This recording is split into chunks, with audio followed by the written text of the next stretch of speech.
and welcome to the first edition of K-Zip Cooks. Normally you would see me knitting on the Wet Coast Wools podcast, but today I'm going to try to cook something for you guys. My name is Kelsey. You can find me on Instagram as K-Zip Knits. You can also find me as Fiddlebach.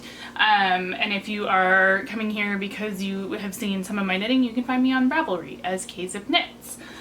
Actually also as Fiddlebach as well. So given that I get a little bit more time at home than I was bargaining for right now, I figure I still have to eat things. So why not eat some delicious yummy things and try to take you guys along for the ride. So this is a big experiment. This might not work at all, but we're gonna try it out and see what happens. So today I am going to make lava cakes. The recipe is from the Neelys. You can Google it and it does come up. I'm gonna do a half batch because there's 2 of us in this household and 8 lava cakes seems a little bit excessive. I'm gonna start by giving you a list of all the ingredients, and keep in mind this is a half batch. So it will make 4 6-ounce ramekins. And if you are feeling adventurous and want to do a full batch, they do refrigerate really well before you bake them. So where you need 6 eggs, you need about a teaspoon of vanilla and 1/8 of a teaspoon of almond extract. In here I have 1/4 teaspoon of cinnamon and a pinch of cayenne pepper and a pinch of nutmeg. I have 6 ounces of chocolate, semi-sweet. If you want a richer cake, you can go for dark chocolate. In here I have 1.25 cups of powdered sugar, or icing sugar as you may know it as well as 1/2 cup of flour. And then in all of my little ramekins, so I broke some of these, which are the ones that I normally make them in, and they work really well. So I have these. I don't actually know how well these ones are going to work because they're a little bit of a different shape. So if you can find these are the best ones. Put about 1/4 teaspoon of butter in the bottom of each of them, and you'll need a little bit of granulated sugar to kind of go with them, which I'll explain how you can do that in a second. And then also in my pot on the stove, I have 1 stick or 1/2 cup of butter. Do use real butter in this recipe. That is important. They don't do their lava thing quite as well with just margarine. So, but let's get started.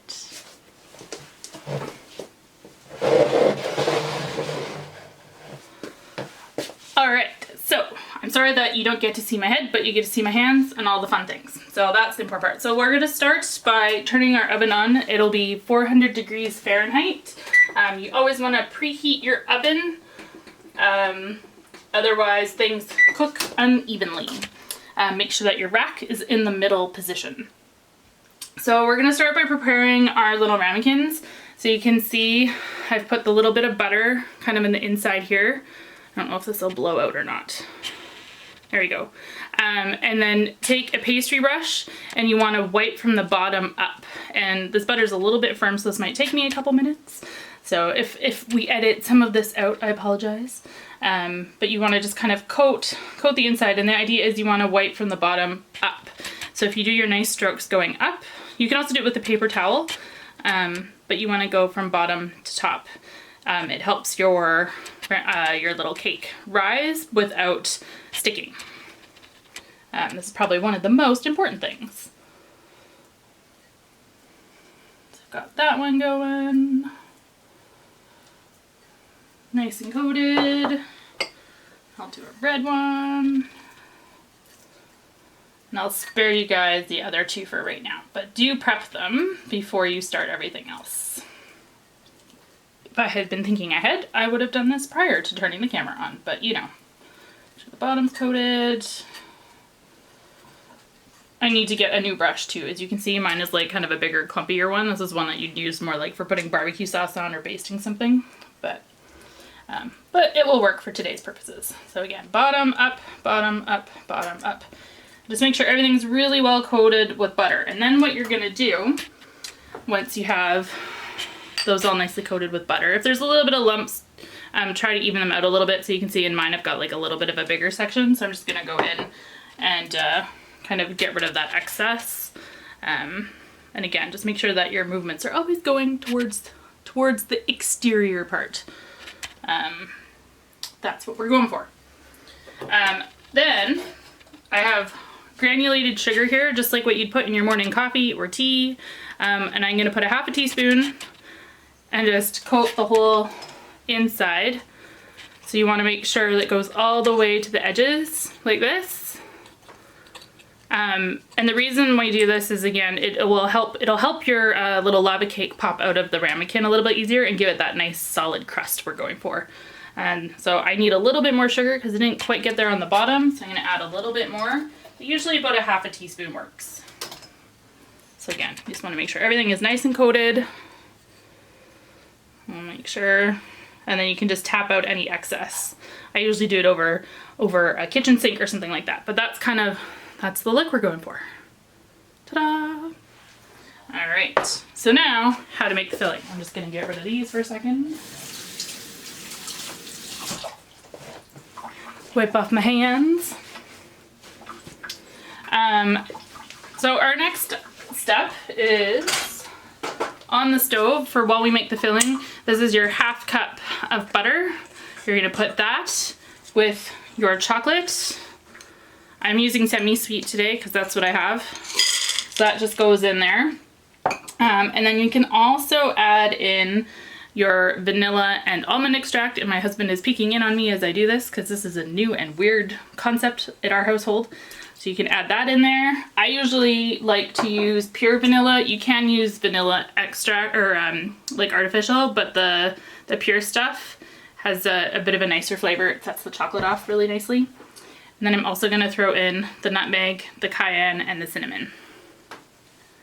And then you're gonna put this on the stove on about a medium, between, like our stove goes up to 8, so like a medium low. You just don't want it, you want it to melt slowly. And we'll go over that more, but I'm gonna put that on the oven. So what you're gonna do is you're gonna start by separating your eggs. The lava cakes are a little bit weird in that you use a lot of eggs for one. That's where it's very similar to a souffle. Where it's different is that we want to have a really liquidy middle, whereas the souffle is solid all the way through, but still really light and airy. So you use 6 complete eggs, plus you need, you use 3 full eggs and then 3 additional yolks. So it's got lots of extra stuff. So if you make anything like meringue or anything like that, keep those extra whites around. I don't have a spare water bottle around, but if you are not good at separating eggs, there's a really clever way you can do if you have an empty water bottle. And if you crack a whole egg in just like that, you can take the empty water bottle and put the spout right by the yolk and squeeze on it, and it'll pull just the yolk out. So that's one thing you can do. I'm gonna crack my 3 full ones into there. I feel like I should have some sort of funny jargon. I'm gonna do these ones on here because I need to separate the whites out, and then I might save the, oops, I broke that shell really good. I'm gonna separate out the whites so I can maybe use them for a future episode of this if this one goes well. So you don't have to be super particular because there are whites in the recipe. It's not as vital as, like, say if you're making a meringue, where if you get any little bit of yolk in, your meringue won't stiffen. So if you do get a little bit of white in, it's not. Whoops! And I've destroyed that yolk. We're gonna do this way. There we go. So I won't be able to use this for meringue now because I got a yolk in it, but that's okay. I can make eggs or cookies or something with it.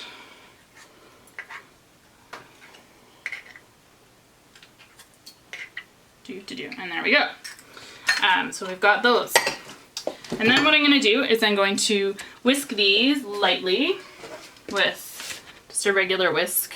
If you have a smaller whisk for the size of bowl, that might work well. But just to kind of break all the yolks up a little bit, because what's going to happen is we're going to kind of temper the eggs a little bit before we throw them in with our hot chocolate concoction. So I like to do just until they're they go a little bit kind of more creamy looking. They get that kind of a custardy look. The yellow, the bright orange of it goes to a more pastel kind of milkier look. That's what we're shooting for. And that's pretty good. All right, so now we're gonna go check on our stuff on the oven. We'll just let that do.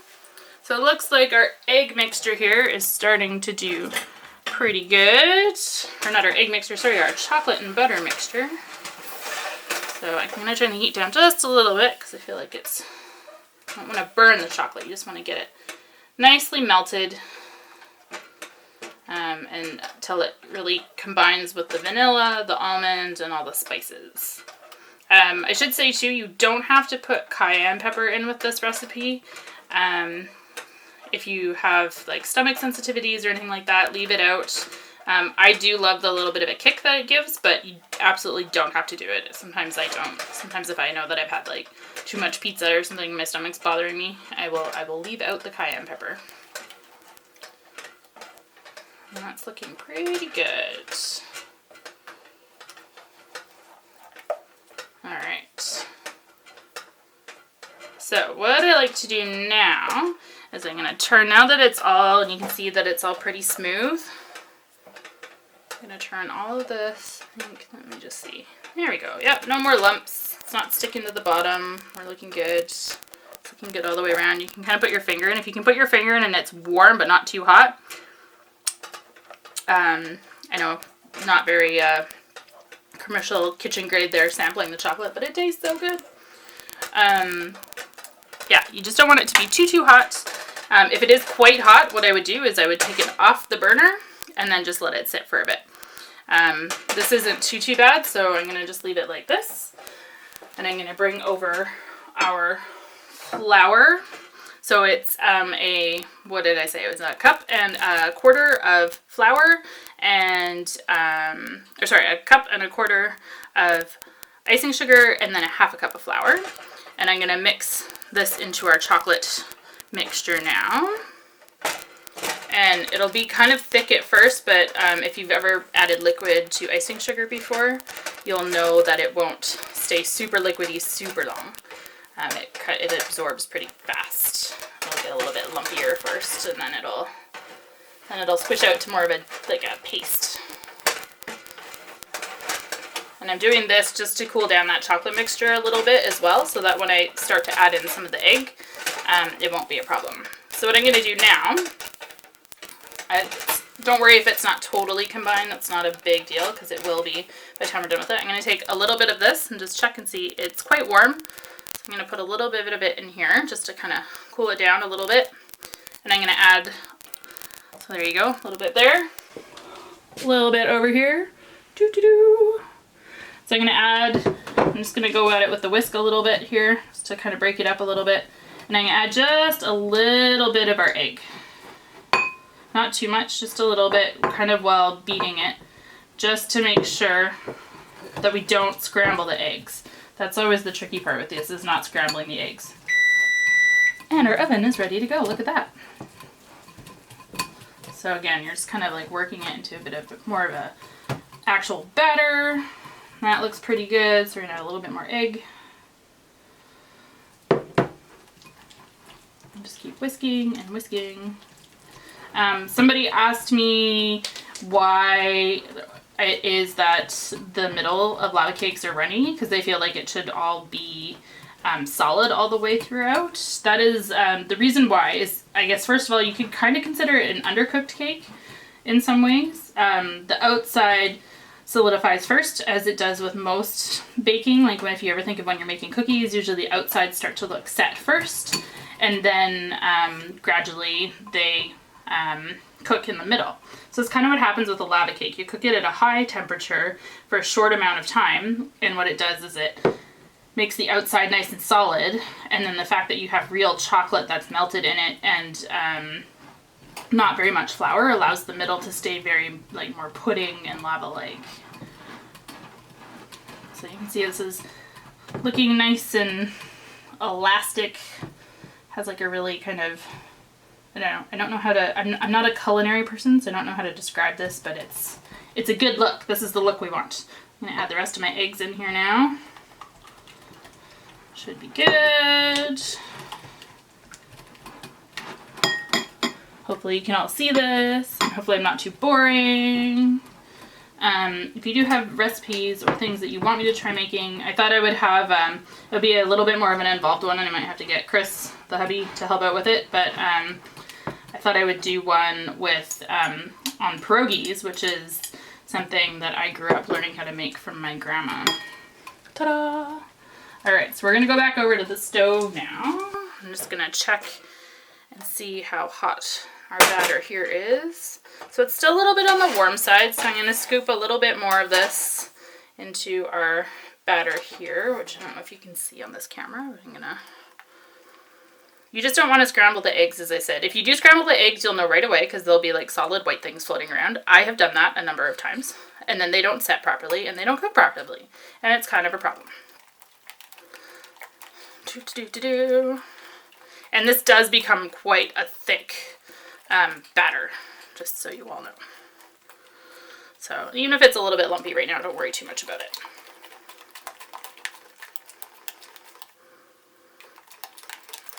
Get in there. See how... I need a different whisk. I think that has got to be on my next Amazon order. It's going to be a new whisk. New whisk. Put a little bit more of this in. Get it nice and whisked.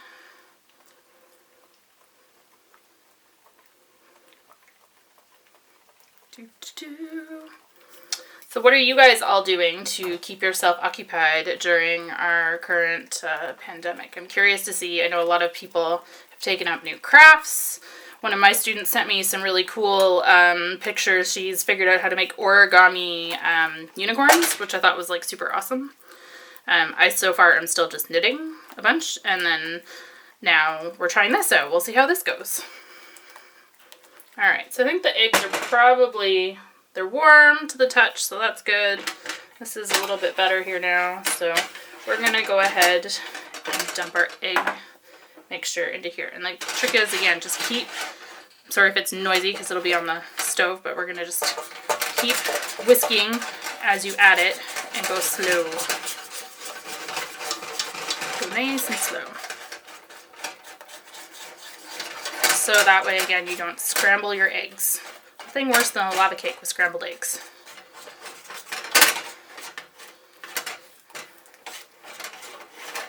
I think we're good to go.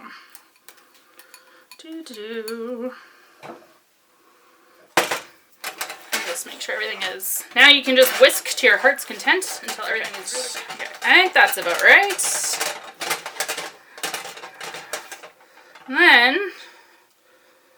I'm going to get rid of this. I'm going to taste this because it's delicious.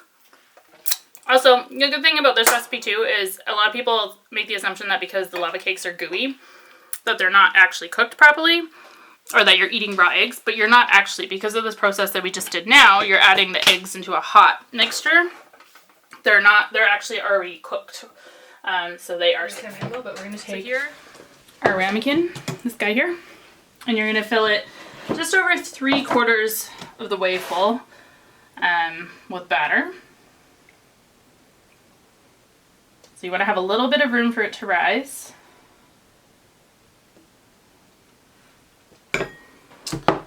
So something kind of like that. I'm going to not tip it too much because it'll, you know, not do its thing. So they're going to go into the oven. I'm going to do the rest of them. We'll put them in the oven. They bake for about 12 to 14 minutes. You'll see that they'll have come up to about the surface of your ramekin, and they should be firm to the touch and not too squishy in the middle. So I will do that and we'll report back in a little bit. And welcome back. So we've just pulled the lava cakes out of the oven. I'm going to put my oven mitts on because they're still very hot. That'd be a great start. Burn my hands off right at the beginning.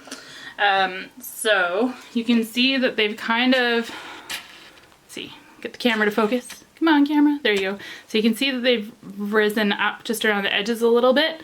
And then the top is cooked over. If I press on it a little bit, it still bounces back up.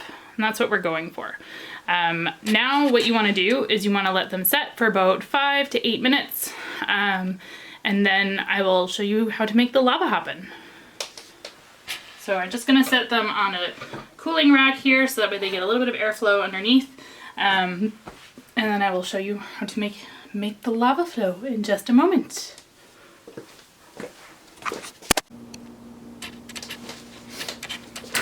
And welcome back. So we have our lava cake here. It has been sitting for about 8 minutes now.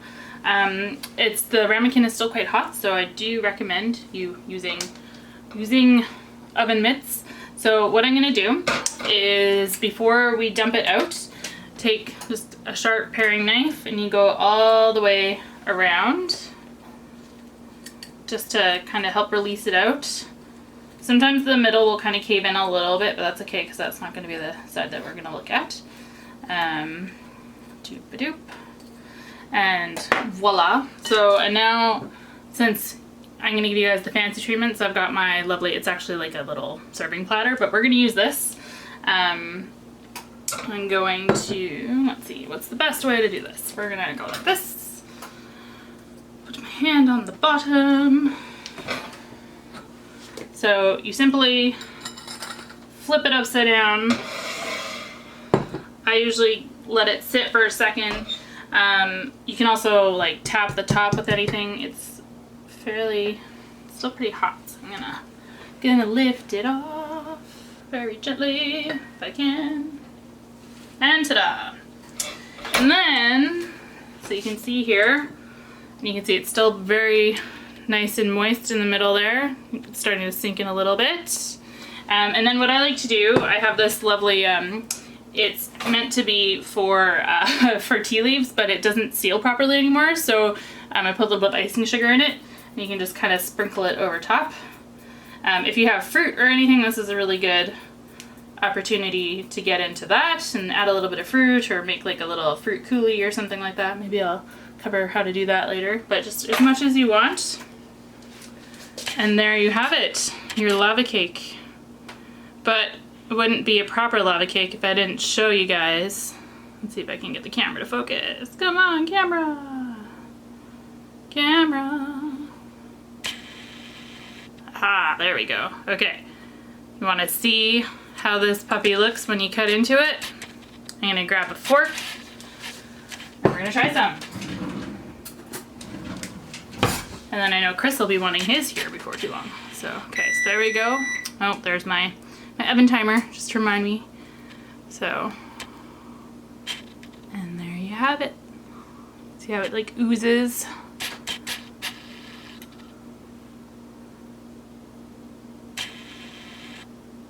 And there you have it. There's a lava cake. So if you have extra cakes, like I only cooked 2 because Chris and I don't need 4 right now. You can put them in the fridge. They cook fine from cold. They just take a little bit longer. As I said, the biggest thing is make sure that the whole top is firm and that when you touch it, it either bounces back or doesn't move at all. If it doesn't move at all, you might not get quite as much liquid in the middle because that means it's a little bit more cooked, but it's delicious. And I'm excited for it. So thanks for tuning in. Until next time, we'll see you guys later. Bye!